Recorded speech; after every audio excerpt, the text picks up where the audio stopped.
මේ මාසේ 21. ඔව්.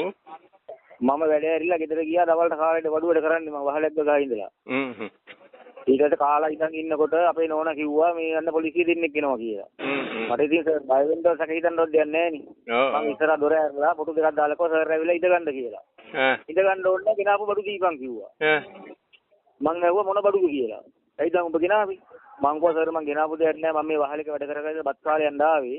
මොනවා හරි තියෙනවා නම් ගේ ඇතුලේ චෙක් කරලා ගන්න කියලා. ඊට පස්සේ ආපු දෙන්න එක්කෙනෙක් කිව්වනේ අපිට ගේ ඇතුලේ චෙක් කරන්න ඕනේ නැහැ. තියෙන තැන අපි දන්නවා කියලා. ගේ ඉස්සරහට ගිහලා මල් පොච්චියක් ළඟ නැමුණ විතරයි දැක්කා සර් බඩු තියෙනවා කිව්වා.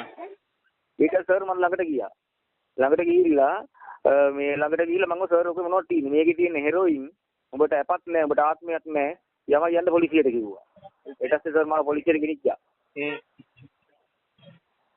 ඊට පස්සේ ඊට පස්සේ සර් පොලිසියට ගෙනිහිල්ලා ඊට පස්සේ පොලිසිය මම පැත්තට අඬගෙන වැට්ට කිව්වා. මං කිව්වා සර් මට ඇත්ත කියන්න දෙයක් නැහැ. මම කියපු දේ තමයි කිව්වේ.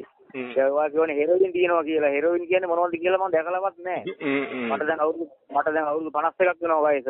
මම දැකලවත් නැහැ. ඊට පස්සේ ටිකක් වෙලා ඉඳලා නෑ බං ඒකේ තියෙන අයිස් කිව්වා. මං කිව්වා සර් අයිස් කියනවා මම දැකලත් නැහැ. හැබැයි අහලා තියෙනවා. අයිස් කියනවා දැකලත් නැහැ. ඊට පස්සේ සර් මගේ මුළු ගමම පොලිසියට ගියා. මුළු ගම පොලිසියට ගිහලා ලිල්ලිම් කරා සර් මේ මිනිස්සේ අරකු ටිකක් බොන එක විතරයි බීඩියක්වත් බොන්නේ නැහැ. මේ මිනිස්සා මේ වගේ දේවල් සම්බන්ධ නැහැ කියලා. ඊට පස්සේ කිව්වා ඒකට කරන්න දෙයක් නැහැ. අපිට මේ දැන් ඔත්තුව ආවි. ඒ ඔත්තුව අනුව වැඩ කරන්න ඕන කියලා. ඊට පස්සේ සර් දැන් මේ ඊට පස්සේ ගමේ කට්ටිය කිව්වා සර් එහෙනම් අපි මුළු ගමම කියනනම් මේ මිනිස්සේ ඔත්තුව දීපු කෙනෙන් අහන්න කොහොමද දැක්කේ කියලා. එහෙම කරන්නත් බෑ කිව්වා. ඒ කියන සර් මට නඩුවක් දැම්මා.